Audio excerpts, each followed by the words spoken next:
The Cold War is often described as a conflict that lasted decades, defined by tension, espionage, and the constant threat of nuclear annihilation. But what history rarely emphasizes is that long before missiles were aimed and doctrines were announced, the outcome was already being shaped.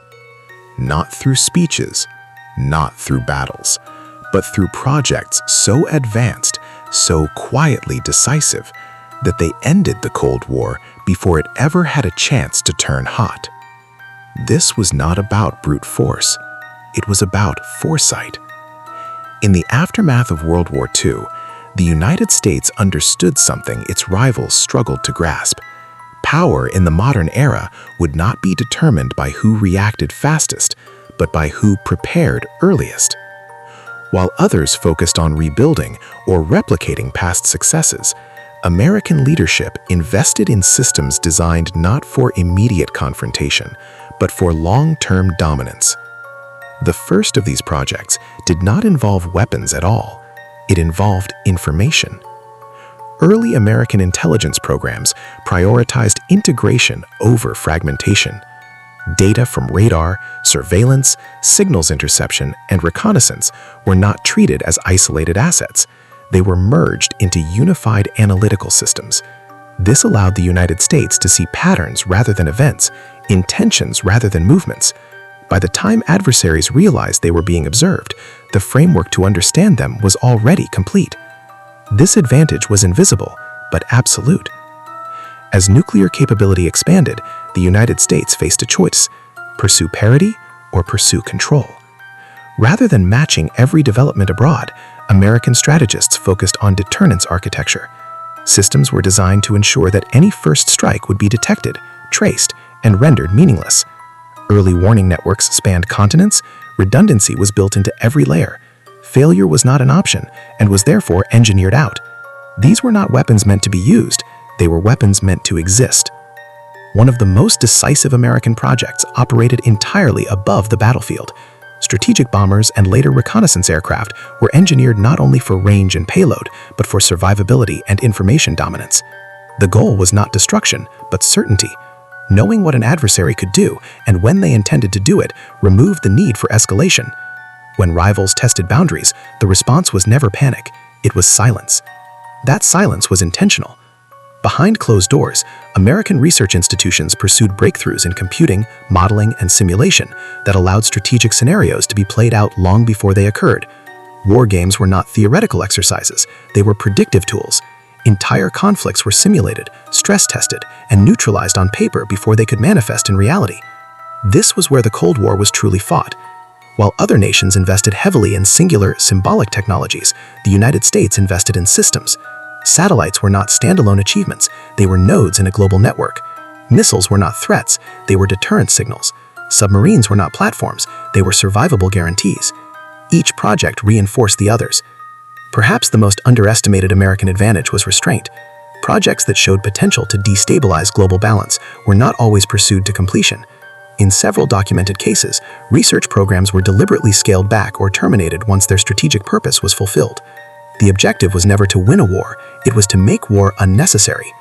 This distinction mattered. Psychological deterrence played an equally critical role. The United States cultivated an image of technological inevitability, not through announcements, but through consistency. Every reveal suggested depth rather than spectacle, capability rather than desperation. The message was subtle but clear: whatever you build, we already planned for it. And usually they had. As the Cold War progressed, the gap widened. American projects increasingly focused on precision, intelligence, and adaptability. Instead of overwhelming force, they emphasized controlled superiority. Conflicts were localized, escalation was contained. Strategic ambiguity kept adversaries uncertain, hesitant, and reactive. Fear was replaced with calculation. Calculation replaced conflict. By the time political tensions peaked, the infrastructure for mutual destruction had become so robust, so balanced, that initiating war made no strategic sense. The Cold War did not end with a single treaty or collapse. It ended the moment both sides realized escalation guaranteed nothing but loss. And that realization had been engineered decades earlier. Many of the projects responsible for this outcome remain classified, others are only partially acknowledged. Their true impact lies not in what they destroyed, but in what they prevented. No mushroom clouds, no global mobilization, no irreversible collapse. Silence was the victory condition. The American projects that ended the Cold War before it began did not rely on secrecy alone. They relied on coherence, on the understanding that power is not about showing strength, but about making confrontation irrational. This is why history often underestimates them. They left no ruins, no battlefields, no visible scars, only a world that continued to exist. And in the end, that may be the most decisive victory of all. While history often portrays the Cold War as a balanced standoff between equals, the reality was far less symmetrical. Other nations reacted. The United States anticipated. That difference defined everything that followed. Across the Atlantic and beyond, rival powers invested heavily in imitation. They chased American breakthroughs rather than setting their own trajectory. Jet engines were copied, missile designs were reverse-engineered, intelligence structures were rebuilt again and again after being compromised.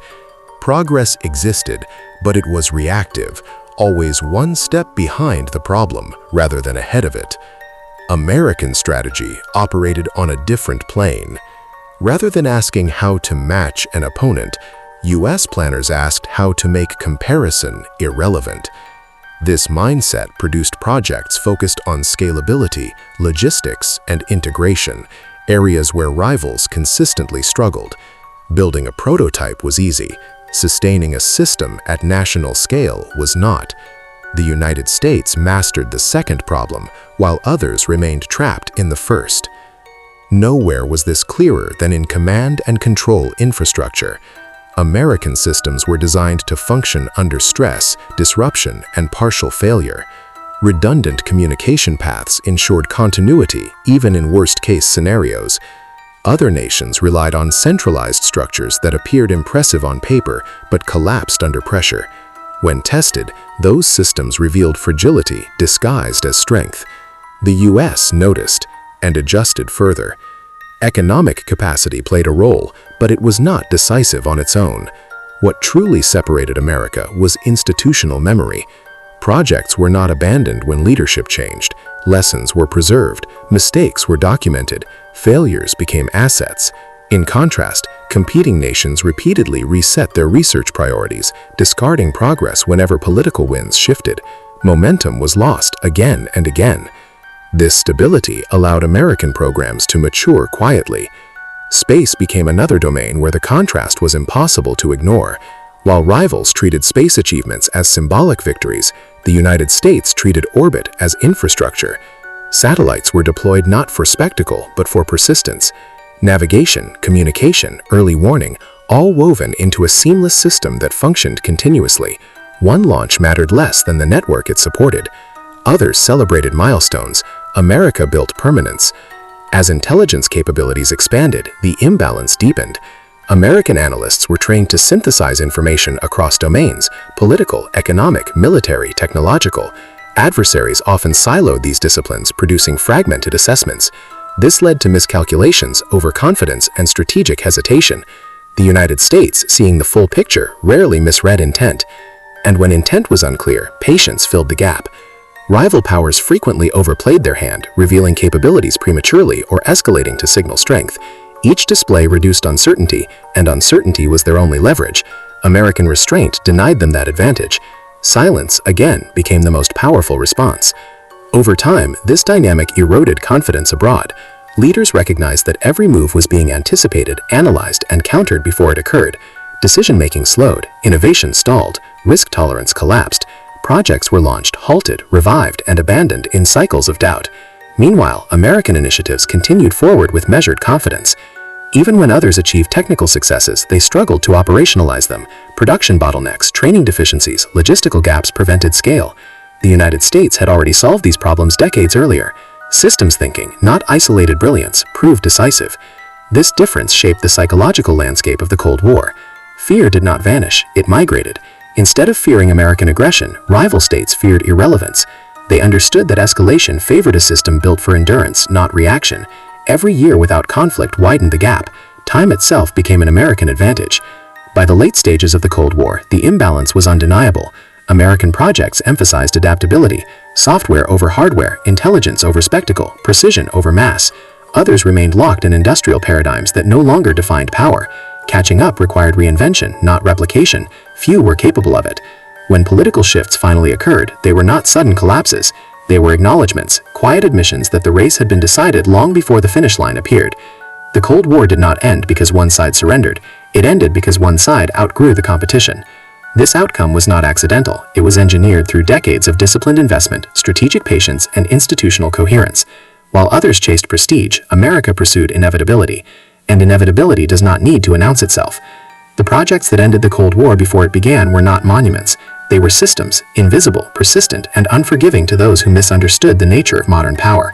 Other nations tried to catch up. America moved on.